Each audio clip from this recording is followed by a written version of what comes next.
თქვენთვის პირადად რომელია ყველაზე მშვიდობიანი ქვეყანა? პირველი რაც გაგახსენდებათ, ალბათ შვეიცარია და შვედეთია. შეიძლება თქვათ ჯუჯა სახელმწიფოებიც: მონაკო, ლიხტენშტაინი, ანდორა ან აზიაში ბუტანი და თურქმენეთი. თუმცა არის ერთი სახელმწიფო, რომელიც ყველაზე მშვიდი და აბსოლუტურად ნეიტრალურია. ქვეყანა, სადაც ყველაფერი პირიქით ხდება ვიდრე დანარჩენ სამყაროში. აი, თითქოს პარალელური სამყაროდან არიან.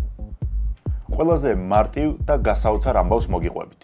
სამოქალაქო ომის შემდეგ ქვეყანას მართავდა სამხედრო ხუნტა, რომლის ლიდერი იყო ხოსე ფიგერეს ფერერი, Netflix-ის ნარკოისტორიის პერსონაჟებისთვის დამახასიათებელი ზედმეტსახელით დონ პეპე. დონ პეპეს უსაზღვრო ძალაუფლება ჰქონდა. ჯარი მას ემორჩილებოდა, პარლამენტი აღარ არსებობდა და ყველა სახელმწიფო ინსტიტუტი მის ხელში იყო.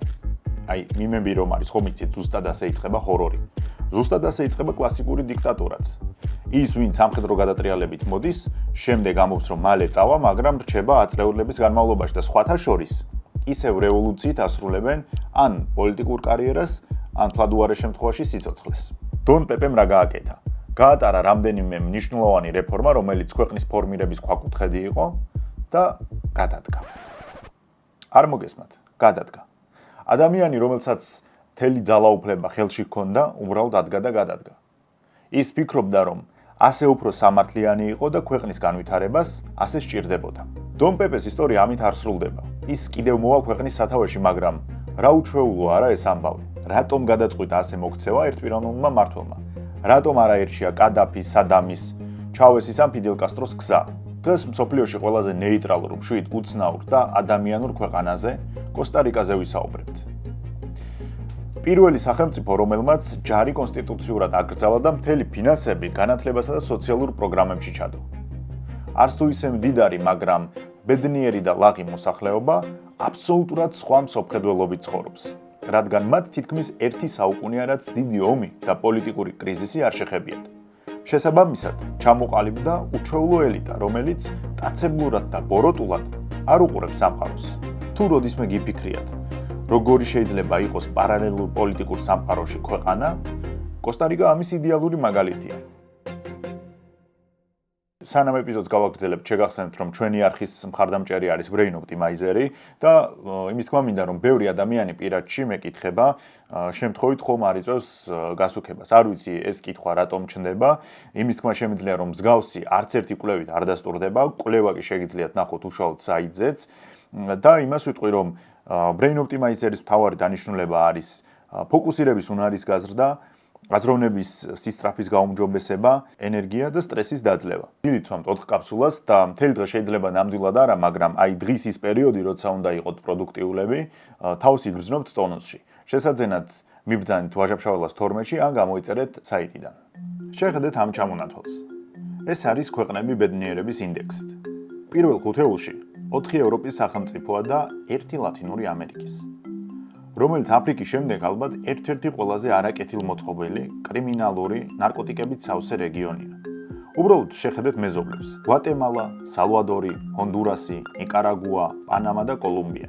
აი ამ სამეზობლოში კოსტა-რიკა ბედნიერების ინდექსით მსოფლიოს ხუთეულშია.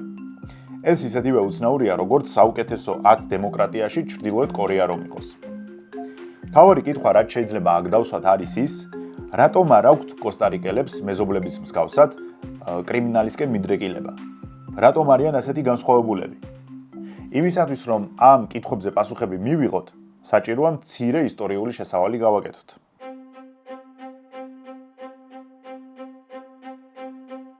პირველი უცნაურობაც აქედან იწყება. 1502 წელს ქრისტოფორე კოლუმბმა მეოთხე ვოიაჟის დროს აღმოაჩინა დღევანდელი კოსტა-რიკა. იმ იმედით, რომ ტერიტორია სავსე იქნებოდა ოქროთი, მას მდიდარი მიწა დაარქვეს, რაც ესპანურად კოსტა-რიკას ნიშნავს. ბედის ირონია ის იყო, რომ აღმოჩენიდან 28 წელიწადში დაიწყეს კოლონიზაციის ეტაპი და გაარკვიეს, რომ ოქრო არ არის.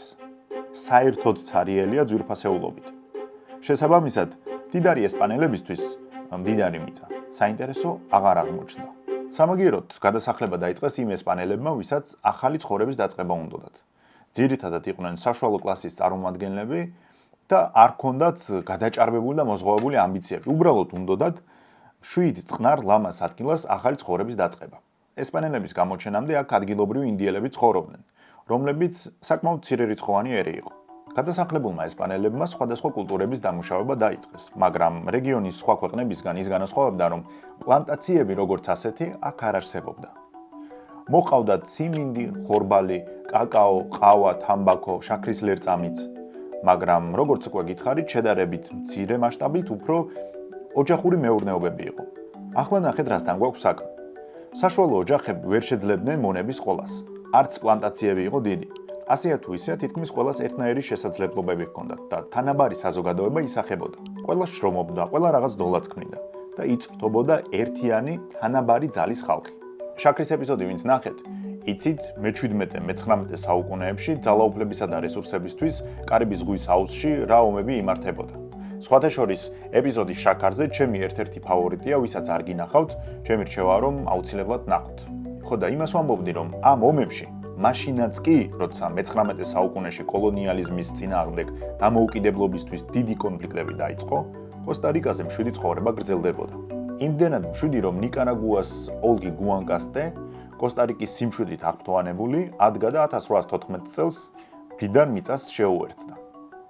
სამართლიანობისთვის უნდა აღინიშნოს, რომ გუანკასტე ნიკარაგუას მთლად მშობლიური ოლქი არ იყო. იმიტომ რომ ესპანეთისგან დამოუკიდებლობის მიღების შემდეგ ეს ტერიტორია თითქოს ჰაერში გამოკიდებული დარჩა. კი, შეიძლება ისტორიულად ნიკარაგუას ეკუთვნოდა, მაგრამ ადგილობრივმა ელიტამ დახედა სიტუაციას, მიხვდნენ რომ აქ სულ ქაოსი არის, მუდმივი დაპირისპირებები არის და მათთვისვე ჯობდა, რომ კოსტა-რიკა შეერთებოდნენ. და ასაც მოხდა. რამდენი შემთხვევა გახსენდებათ თანამედროვე ისტორიაში, როცა ნებაყოფლობით, ყოველგვარი სადაზვერო ოპერაციის გარეშე ერთი ქვეყნის ნაწილი მეორეს შეუერთდა. კოსტა-რიკამ ესპანეთისგან დამოუკიდებლობა 1821 წელს მოიპოვა და კინაღამ ისევ დაიპყრეს. ამ არხზე რამდენი უცნაური ისტორია მოგვიყოლია, მაგრამ ეს ეპიზოდი იმით იქნება გამორჩეული, რომ ერთი მეორეზე პარადოქსული ამბები არ დაგვაკლდება. აი, წეღან მე ვთქვი, კინაღამ დაიპყრეს და ვინ იფიქრეთ თქვენ?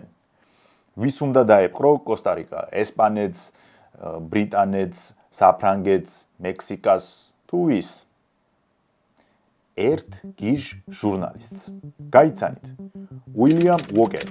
ქარიზმატული, განათლებული, ამბიციური და ალბათ გენიოსი ადამიანიც. გენიოსი იმიტომ, რომ 14 წლის ასაკში დაამთავრა უნივერსიტეტი. 19 წლის ასაკში მეორე განათლება მიიღო და ექიმი გახდა.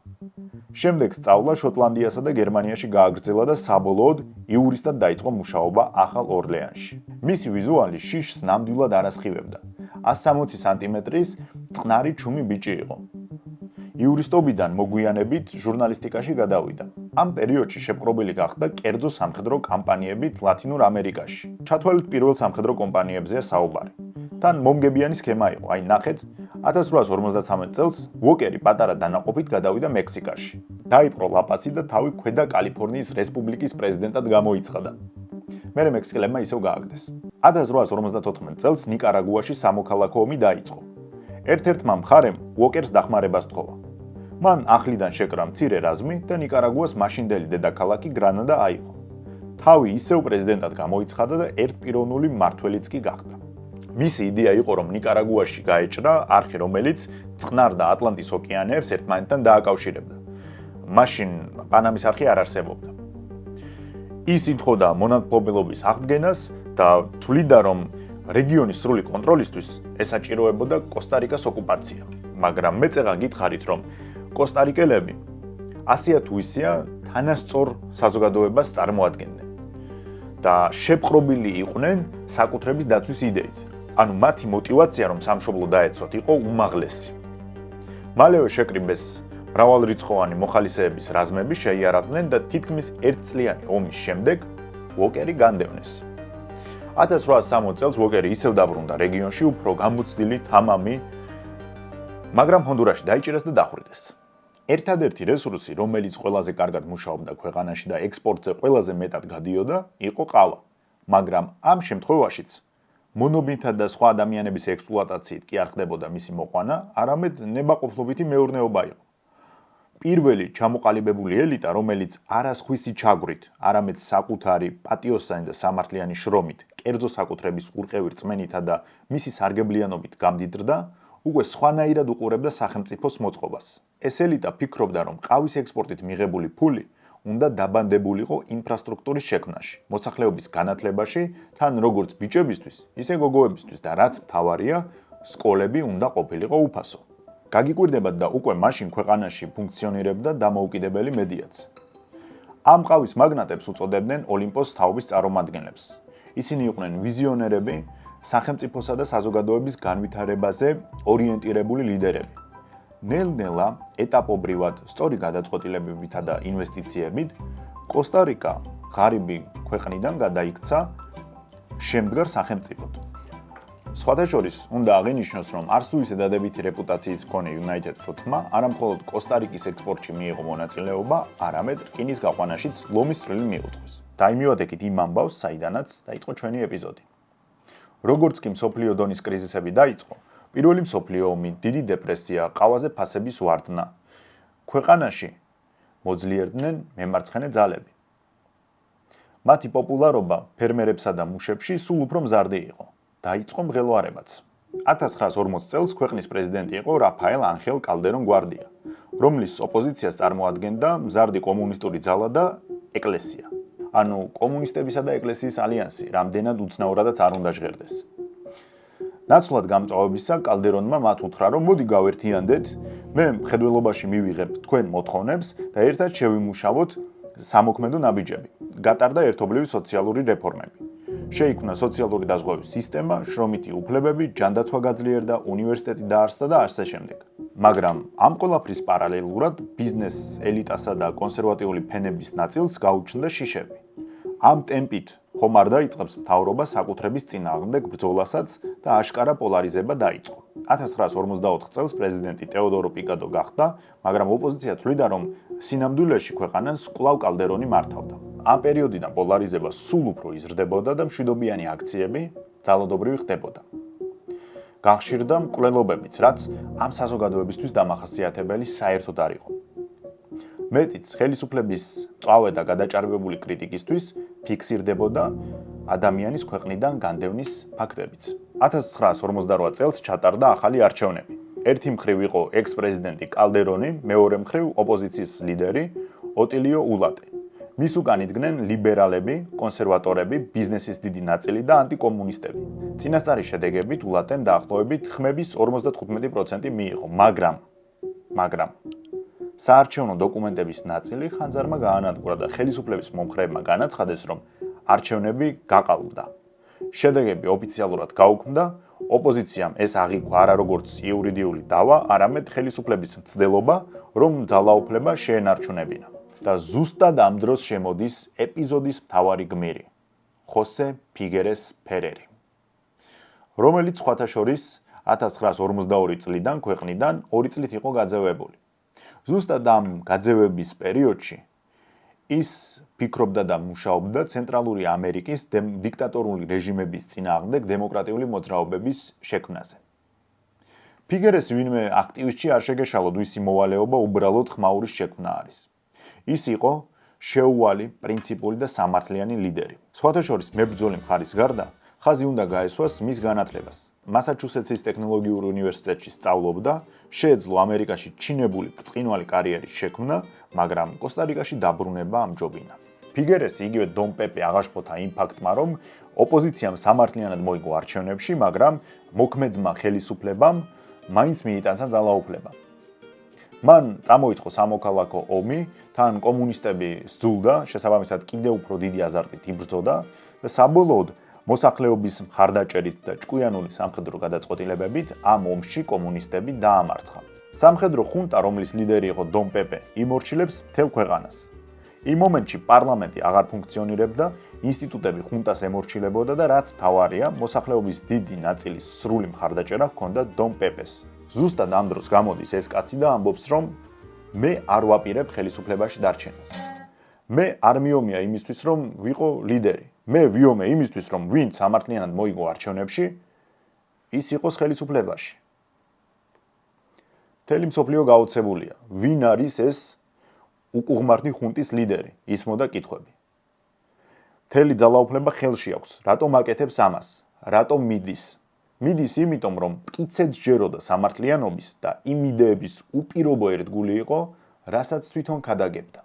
თუმცა, სანამ ოფიციალურად წავიდოდა, იმ გარდამავალ პერიოდში ისარგებლა და მთელი რიგი რეფორმები ჩაატარა.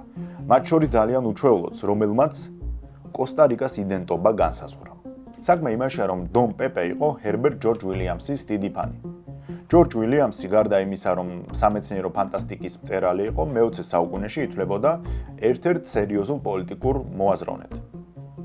მისი იდეა იყო ის, რომ ნელ-ნელა კაცობრიობა უნდა გადასულიყო იმ სამყაროში, სადაც ეროვნული მუდმივი არმიები აღარ იარსებებდა. უნდა იარსება პოლიციას, იმიტომ რომ ადამიანებს ყოველთვის ექნებოდათ მიდრეკილება დანაშაულის ჩადენისკენ, მაგრამ არმია როგორც ასეთი აღარ უნდა ყოფილიყო.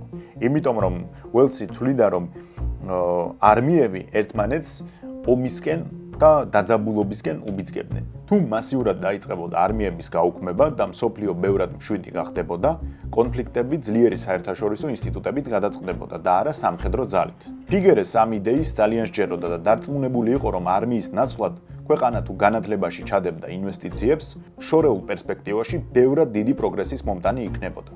ამიტომ კაცმა, რომელმაც სამოქალაქო ომში გაიმარჯვა, მართლა გააუქმა არმია. მხოლოდ უელსის იდეებით კი არ იყო შთაგონებული, ის ხედავდა რა ხდებოდა ცენტრალურ ამერიკაში.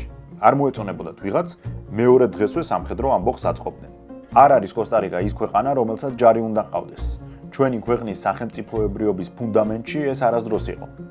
არ ყავით თან ეკონომიკურად, ამიტომ ის ხარჯები, რაც ჯარს უნდა მოვახმაროთ, მოდი მივმართოთ სხვა სფეროებში. ასე ამბობდა დონ პეპე. ეს ცნობილი ფოტო კი არის ამ რეფორმის სიმბოლო. 1959 წელს მიიღო ახალი კონსტიტუცია. დაარსა უზენაესი საარჩევნო ტრიბუნალი. რადგან სამოქალაქო ომი არჩევნების გაუქმებამ გამოიწვია, ფიგერესმა არჩევნების ორგანიზება ხელისუფლებისგან დამოუკიდებელ ორგანოს გადააბარა. დღემდე ეს ორგანო კოსტა-რიკაში ერთ-ერთ ყველაზე სანდო ინსტიტუტად ითვლება. ხმის მიცემის უფლება მისცა ქალებსა და გაუნათლებელ მოქალაქეებს. შექმნა კოსტა-რიკის ელექტროენერგიის ინსტიტუტი, რომ დაწყებულიყო პირველ ეტაპზე ელექტროფიკაცია და შემდეგ უკვე ტელეკომუნიკაციების განვითარება. ასევე შეინარჩუნა კალდერონის სოციალური რეფორმები. ამასთან საკმაოდ სადავო გადაწყვეტილებებიც მიიღო, მაგალითად ბანკების ნაციონალიზაცია. დღემდე კოსტა-რიკაში მიმდინარეობს კამათი, იყო ეს გადაწყვეტილება სწორი თუ არა. გარდა ამისა, აკრძალა კომუნისტური პარტია. კი, დონ პეპე თვლიდა, რომ კომუნისტები ემხრობიან შეიარაღების გზას და ტოტალიტარულ იდეოლოგიებს. არც ერთი კოსტა-რიკას არ სჭირდებოდა. სამოქალაქო ომიდან 18 თვის შემდეგ ოფიციალურად გადადგა და არჩევნებში გამარჯვებულ ოტილიუ ულატეს გადააბარა მმართველობა და დაუტოვა ბევრად სრულყოფილი გამართული სახელმწიფოებრივი სისტემა. საინტერესო ის არის, რომ დონ პეპემ შემდეგ ორჯერ მოიგო საპრეზიდენტო არჩევნები და ორჯერვე დემოკრატიული გზით მოვიდა სათავეში. 1953-58 წლებში და ბოლოს უკვე 70-74-ში. ფიგერესის ოფიციალური პრეზიდენტობის პირველ ვადაში მოხდა ერთი შეხედვით უარმიო ქვეყნისთვის კატასტროფული მოვლენა. 1955 წელს ხელისუფლების დამხობის მიზნით კოსტა-რიკაში ნიკარაგუელები შეიჭრნენ, მაგრამ როგორც უკვე გითხარით, ეს ერი შეპყრობილია საკუთარი ქონების დაცვით. შესაბამისად, ზემოტივირებულები იყვნენ ოკუპანტების დამარცხებით. იარაღის გაცემის პუნქტებში მოხალისეების უზარმაზარი რიგები იდგა. შტატებმა დახმარების სახით 4 გამანადგურებელი გადასცეს კოსტა-რიკელებს. სამოქალაქო ავიაციის პილოტებმა პატარა გადამზადება გაიარეს და სწრაფად აითვისეს ამერიკული თვითმფრინავები. ნაცვლად სწრაფი გამარჯვებისა, ომში უპირატესობა კოსტა-რიკელებმა მოიპოვეს. ამას დაემატა საერთაშორისო, განსაკუთრებით კი ამერიკის მხარდაჭერა. არადა ნიკარაგუას მართავდა ამერიკის მოკავშირე სოსა, მაგრამ შტატებმა მას მხარი არ დაუჭირა. ვაშინგტონის პოზიცია იყო მკაფიო. ცენტრალურ ამერიკაში ახალი ომი არ სჭირდებოდა. შესაბამისად, გაზრდილმა საერთაშორისო წნეხმა, ხმელეთზე წარუმატებელმა ოპერაციამ, ლოჯისტიკის კატასტროფულმა შეყოვნებამ გამოიწვია ის, რომ ნიკარაგუელებმა უკან დაიხიეს. უარმიო ქვეყანამ ომში გამარჯვება მოიპოვა. კიდევ ერთი პარადოქსი. დღემდე კოსტა-რიკა საერთაშორისო სამართალში ცალსახად ყოველთვის მართალი რჩება, რადგან ვერასდროს იქნება აგრესორი ის სახელმწიფო, რომელსაც არმიაც კი არ გააჩნია. შესაბამისად, უპირობო მხარდაჭერით სარგებლობს დიპლომატიურ დონეზე. თუმცა იმ დღის შემდეგ ქვეყანაში ომი აღარ ყოფილა. რა მიიღო კოსტა-რიკამ შემდგომი რეფორმებით? კარგი და სპეციფიკური ჯანდაცვის სისტემა. ნახეთ, ჩვენ ზოგადად ექიმთან სიარული არ გვიყვარს, ხო? მივდივართ მაშინ, როცა პრობლემა უფრო და უფრო აშკარა ხდება და შემაწუხებელია. ეს კარგად იცოდნენ კოსტა-რიკაში. ამიტომ შექმნეს ისეთი სისტემა, სადაც ექიმს უნდა იარა პაციენტთან და არა პირიქით. მაგალითად, მთელი ქვეყანა დაიყო ჯანმრთელობის ზონებად. მერე შექმნეს სპეციალური ჯგუფები, რომლებიც პასუხისმგებლები იყვნენ კონკრეტულ ზონებზე და დაიწყეს აღრიცხვა. მათ ჰქონდათ უზარმაზარი მონაცემები, სადაც ოპერირებდნენ. რომელი პაციენტი იყო დასამუშავებელი ვაქცინით, ორსულებს მეთვალყურეობას უწევდნენ, ბავშვებს თერაპიებს უტარებდნენ, დიაბეტისა და მაღალწნევის პაციენტები მუდმივ კონტროლსა და მონიტორინგზე ყავდათ. დაავადებების ადრეულ ეტაპზე აღმოჩენაზე მუშაობდნენ, სანიტარულ ნორმებს იცავდნენ დაბალი შემოსავლის ოჯახებში და ასე შემდეგ. შედეგად მიიღეს ის, რომ სიცოცხლის ხანგრძლივობა იმდენად გაზრდილია კოსტა-რიკაში, რომ ევროპულ სახელმწიფოებს ეკონკურენტება. რა თქმა უნდა, იდეალური ჯანდაცვის სისტემა ეს არ არის. ხშირად საავადმყოფოები გადატვირთულია, ოპერაციაზე რიგები ხანგრძლივია, ფინანსური ზეწოლა კი მზარდი. მაგრამ ნახეთ, კოსტა-რიკამ შექმნა თითქმის უნივერსალური სისტემა, სადაც მკურნალობაზე მეტად აქცენტი კეთდება დაავადების დროულ აღმოჩენასა და მის პრევენციაზე. და შედარებით ბევრად მცირე ფინანსური რესურსით ეს სისტემა კოსტა-რიკას საშუალებას აძლევს გახდეს ბევრად მდიდარი სახელმწიფოების ჯანდაცვის სისტემის კონკურენტი. რაც შეეხება განათლებას, კოსტა-რიკა ცენტრალური ამერიკის საგანმანათლებლო ლიდერად ჩამოყალიბდა. რეგიონში ერთ-ერთი ყველაზე განათლებული მოსახლეობითა და ყველაზე განვითარებული საჯარო საგანმანათლებლო სისტემით. თუმცა ნახეთ, აქცენტს აკეთებენ განათლების ფართო გავრცელებაზე, მაგრამ სწავლის ხარისხი უკვე არც ისე საამაყოა. მთლიანობაში კი უნდა ითქვას, რომ ცენტრალური ამერიკის რეგიონში ერთ-ერთი ლიდერია და პანამასთან ერთად იყოფს პირველობას. განათლების რეფორმის გატარებამ ქვეყანას მაღალკვალიფიცირებული კადრები მისცა. 1996 წელს კოსტა-რიკაში შევიდა ინტელი, ხოლო 2 წელიწადში მიკროპროცესორების აწყობა დაიწყეს. უნდა აღინიშნოს, რომ წარმოების ყველაზე რთული ეტაპი ნახევარგამტარული ფირფიტების დამზადება სხვა ქვეყანაში ხდებოდა. მდიდარ მიწაზე ჩიპებს აწყობდნენ, ფუთავდნენ და ამოწმებდნენ. სამაგიეროდ სამედიცინო ტექნიკის წარმოებაში უზარმაზარი ნახტომი ჰქონდათ და აქ იგულისხმება წარმოების მთლიანი ჯაჭვი. კოსტა-რიკაში იწარმოება კათეთერები და მათი კომპონენტები, სპეციალიზირებული სამედიცინო ნემსები, გულისა და სისხლძარღვების საჭირო მოწყობილობები, ორთოპედიული და ქირურგიული ინსტრუმენტები. თუ თვლით, რომ ეს ეკონომიკაში დიდ ნაწილს არ იკავებს, ცდებით.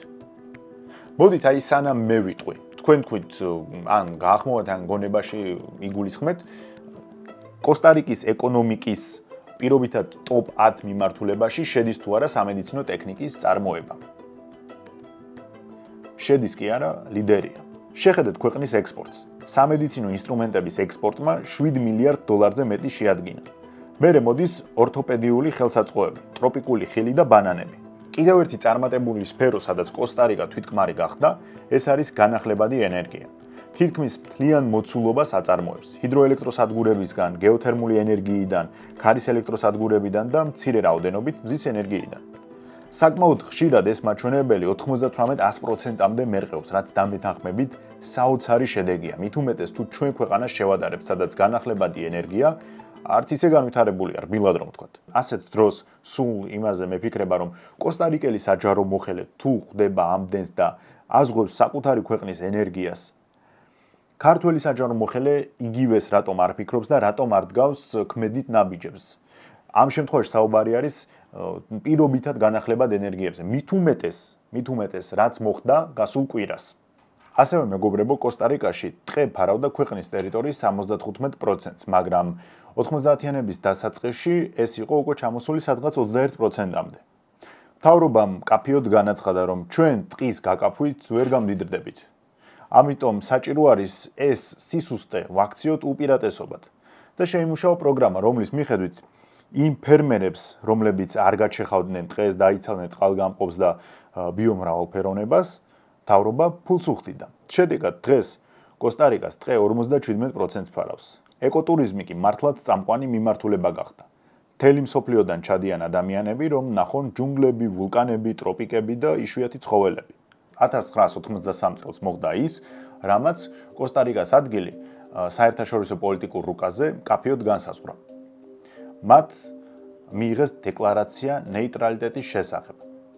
კოსტა-რიკელებმა განაცხადეს, რომ მიუხედავად იმისა, რომ რეგიონში არის კონფლიქტური და მუდმივად დაძაბული გარემო, ჩვენი გადაწყვეტილება არის ის, რომ კოსტა-რიკა არავითარ შემთხვევაში არასდროს არ შეუერთდეს რომელიმე მხარეს და იყოს სრულად ნეიტრალური.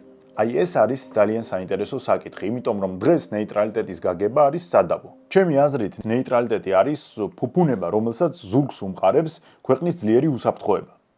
დღეს არიან ისეთი სახელმწიფოები, რომლებიც უბრალოდ გაიძახიან, რომ ნეიტრალურები არიან, იმიტომ რომ სხვა გზა არ აქვთ. აბსოლუტური ჩამორჩენა რეგიონში ყველა მეზობელი არის, მათზე ძლიერი არანაირი ინოვაცია, არანაირი წარმოება და უბრალოდ უუნარობისგან გამოწვეული ვითომ ნეიტრალურები არიან.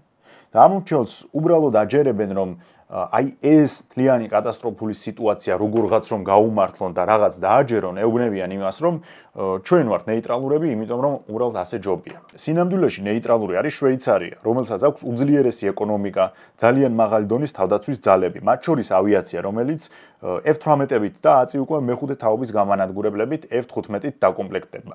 ბუნკერების უზარმაზარი სისტემა აქვს და ნებისმიერი გამოწვევისთვის მზად არის. რომ მოსახლეობა შეაფაროს. ქვეყანა არის შეიარაღებული. კი, შვეიცარიაში იარაღის ყიდვა საკმაოდ მარტივ პროცედურებთან არის დაკავშირებული. ეს არ ნიშნავს, რომ ქუჩაში დააქვთ, თუმცა შვეიცარია ერთ-ერთ ყველაზე შეიარაღებულ საზოგადოებად ითვლება. ხოდა როცა შვეიცარია ამბობს, რომ ნეიტრალურია, გჯერა რომ ნეიტრალურია, იმიტომ რომ ამის შესაძლებლობა და ამის საშუალება აქვს, არის ძლიერი სახელმწიფო, რომელსაც შეუძლია თავს იმის უფლება მისცეს, რომ იყოს ნეიტრალური. ის ნაცარს თვალში არავის არ აყრის. კოსტარიკელმა პოლიტიკოსებმა მთელ მსოფლიოს აჩვენეს, რომ მიუხედავად იმისა, რომ ქვეყანას არ აქვს არმია, მათი პოლიტიკოსების ნება და დონის ხარისხი იმდენად მაღალია, რომ რეგიონალური საკითხების გადაწყვეტის დროს შეუძლიათ იყვნენ ავტორიტეტები. და მაშინ, როცა მთელი სამყარო მათ ირგვლივ იცვლებოდა, ისინი გულზე ხელდაკრეფილები კი არისხდნენ და შიდა დაპირისპირებით კი არ იყვნენ დაკავებული და უკან-უკან კი არ მიდიოდნენ, არამედ მომენტით ყოველთვის სარგებლობდნენ და შესაძლებლობებს ქმნიდნენ. ასეთ მაგალითს მოგიყვებით. 80-იანებში ცენტრალური ამერიკა ცივი ომის ბრძოლის არეალი იყო. ნიკარაგუაში იყო სანდინისტური მთავრობა, რომელსაც კუბა და საბჭოთა კავშირი უჭერდნენ მხარს. სალვადორში სამოქალაქო ომი მძინვარებდა, მთავრობას ამერიკა ეხმარებოდა, გვატემალაში სამოქალაქო ომი იყო. ჰონდურასი კი ამერიკის მთავარი პარტნიორი და კონტრასების ბაზას წარმოადგენდა. კოსტარიკაში, რა თქმა უნდა, სიმშვიდე იყო. 1986 წელს კოსტარიკას პრეზიდენტი გახდა ოსკარ არიას სანჩესი და მან დაიწყო რეგიონალური მშვიდობის ახალი ფორმატის შეთავაზება. მისი მთავარი გზავნილი რა იყო ნახეთ. ის მეზობელი ქვეყნების ლიდერებს ეუბნებოდა, რომ თუ თქვენი პრობლემების გადაჭრას გააგრძელებთ მხოლოდ მოსკოვისა და ვაშინგტონის დახმარებით, ეს პრობლემები არასდროს მოგვარდება და მოდით ვცადოთ სიტუაცია ჩვენს ხელში ავიღოთ და ჩვენით მოგვარდეთ. რა თქმა უნდა, თავიდან ამ იდეებმა ვერ მოიპოვა პოპულარობა და მას მხარს არავინ უჭერდა, მაგრამ მერე დადგა დრო და ამ ქვეყნებმა მართლა გააანალიზეს, რომ საბჭოთა კავშირს და ამერიკის შეერთებულ შტატებს მესამე ქვეყნებზე აქვთ უსაზღვრო ამბიციები. შესაბამისად, პროქსი ომები ყოველთვის იქნება თუ თავად არ აკვეთენ მათ. 1987 წელს ხუთმა პრეზიდენტმა ხელი მოაწერეს შეთანხმებას, რომლის მიხედვით ცეცხლის შეწყვეტა, ეროვნული დიალოგი, პოლიტპატიმრების განთავისუფლების, დემოკრატიული არჩევნებისა და შეიარაღებული დაჯგუფებების მხარდაჭერის შემცირების პროცესები უნდა დაწყებულიყო. ეს დიპლომატიური ინიციატივა იმდენად მნიშვნელოვანი აღმოჩნდა კაცობრიობისთვის, რომ იმავე წელს ოსკარ არიას ტრამპისთვის საოცნებო ნობელის პრემია ერგო მშვიდობის დარგში. კოსტარიკას ნეიტრალიტეტი უკვე მეზობელი სახელმწიფოებისთვის აღმოჩნდა დიდი შესაძლებლობების ფანჯარა, იმიტომ რომ როცა რაღაც პრობლემები არის, ეს მეზობლები კოსტარიკელ პოლიტიკოსებს თხოვენ სხვადასხვა ორგანიზაციებთან თუ ქვეყნებთან შუამავლობას. კი, აი ამას უკვე შეგვიძლია ნეიტრალიტეტი დავარქვათ, იმიტომ რომ ქვეყანამ დიპლომატიურ დონეზე ისეთ წარმატებას მიაღწია, სერიოზულ ავტორიტეტად მოიაზრებენ. ანუ მინიმუმ ერთი კრიტერიუმი მაინც აქვთ, რაც ჭეშმარიტ და არა ფსევდო ნეიტრალიტეტს მხარს უმაგრებს. აქვს თუ არა თავად კოსტარიკას დღეს პრობლემები. ასე იდეალურადაა ყველაფერი? არა, რა თქმა უნდა. ჩვენ არასდროს უნდა დაგვავიწყდეს გეოგრაფია. სად მდებარეობს კოსტარიკა? უკიდურესად გაჭირვებულ და კრიმინალიზირებულ რეგიონში. მეზობლების კრიმინალური გარჩევები კოსტარიკაზეც აისახება. მაგალითად გაიზარდა ორგანიზებული დანაშაული, ხოლო მკვლელობები რეკორდულ მაჩვენებელზე ავიდა. ნარკოკარტელები პერიოდულად აღწევენ პორტებსა და სანაპირო რეგიონებში. ეკონომიკური წარმატების მიუხედავად, მოსახლეობის ნაწილი მაინც სიღარიბეში ცხოვრობს. მაგრამ კოსტარიკა აღარ იბრძვის სამხედრო გადატრიალებების, სამოქალაქო ომებისა და დიქტატურის წინააღმდეგ. დღეს ის ცდილობს გაუმკლავდეს იმას, რასაც განვითარებული სახელმწიფოები ებრძვიან: კრიმინალს, ბიუჯეტის დეფიციტს, ინფრასტრუქტურას, ეკონომიკურ უთანასწორობას. ეს პრობლემები სერიოზულია, მაგრამ ისინი უკვე სხვა განვითარების საფეხურის პრობლემებია. საკმაოდ ბევრი ციფრული მომთაბარე კოსტა-რიკას ირჩევს დიდხნიანი გაჩერების ლოკაციად და ჩემი აზრითაც ერთ-ერთი საუკეთესო მიმართულება არის რამდენიმე თვიანი ან თუნდაც რამდენიმე წლიანი გადაცხოვრებისთვის. და რითაც დავიწყე ვიდეო მეგობრებო, შევხედოთ ერთმანეთს როგორები ვართ. დაძაბულები, გაღიზიანებულები, თითქოს რაღაცნაირად გაბოროტებულები. ქუჩაში ვიღაცის გაჩერებაც კი არ გვინდა რომ რაღაც შევეკითხოთ, ხო? სულ გონია რომ ერთმანეთს უნდა მოვატყუოთ, გადავაგდოთ, პატივი არცეთ, არ დავაფასოთ და ასე შემდეგ. ერთმანეთს კი არ ვეძებთ, არამედ საარსებო ბაბლებს ვეძებთ, რომ თავი შევაფაროთ იდენტური იდეოლოგიის ხალხს. აი რა გვაბედნიერებს, ხო, რა არის ისეთი მოვლენა, რის ირგვლივად შეგვიძლია გაერთიანება და შეგვიძლია ვიყოთ ბედნიერები. სპორტული მოვლენები. ეგეც 4 წელიწადს ველოდებით და იმ შემთხვევაში თუ გაგვიმართლებს და ნაკრები ითამაშებს კარგად, შეგვიძლია რამდენიმე დღე ვიყოთ ერთნაირ მაღალ ბედნიერ ტალღაზე. მაგრამ იქაც თუ წააგებენ, შემდეგ იწყება ლანძღვა, იმის დაბრალება, მწვრთნელის ბრალია, ამ ფეხბურთელის ბრალია, ამან იმად დაუჭირა მხარი, ამან იმას მისცა ხმა და ასე შემდეგ. ამასობაში შევხედოთ კოსტა-რიკელებს. მათაც აქვთ პრობლემები, გამოწვევები, ტრაგედიები და რაც მთავარია თუ ვინმე იტყვის ფული არის ერთადერთი ფაქტორი ბედნიერების, კოსტა-რიკა იდეალური მაგალითია, რომ ეს მცდარი მოსაზრებაა. პატიება, საუბარი, ჩახუტება, ერთადფიქრი და მოქმედება უფრო დიდ საქმეს ემსახურება, ვიდრე ასე მუდმივი დაძაბულობის რეჟიმში ყოფნა. კოსტა-რიკას მოდელის გადმოღება შეუძლებელია. შეუძლებელია იმ ქვეყნის ნეიტრალიტეტი, რომლის ტერიტორიების ნაწილი ოკუპირებულია. საზოგადოება კი პოლარიზებული. ჩვენ ჯარის გაუქმება კი არა, სამხედრო პოტენციალის მაქსიმალური ამაღლება და გამტკიცება გვჭირდება, რადგან ახლა გულწრფელად რომ ვთქვათ, ამ კუთხით რეგიონში ყველაზე ჩამორჩენილები ვართ. ვერც რელიგიას, ვერც სამშობლოს, ვერც ენას ვერ დაიცავ ჯარის გარეშე და კომფორტული ლოზუნგები ნეიტრალიტეტზე უბრალოდ ერთი დიდი utopia და თვალში ნაცრის შეყრა.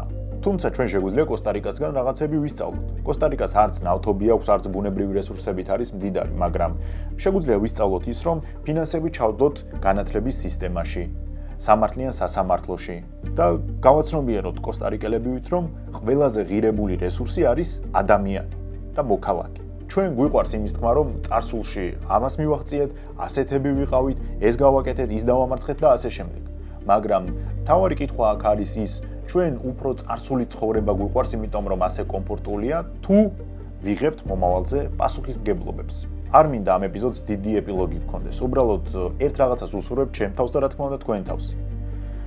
მე დარწმუნებული ვარ, ადრე თუ გვიან მოვა ის დრო, ამას შეიძლება წლები დასჭირდეს, როცა ვიღაცებიც იტყვიან, რომ ნახე, საქართველოს მისაბაძი ქვეყანა არის და საქართველოსგანაც შეუძლია ჩვენ ქვეყანას ისწავლოს და გაითვალისწინოს რაღაცეები.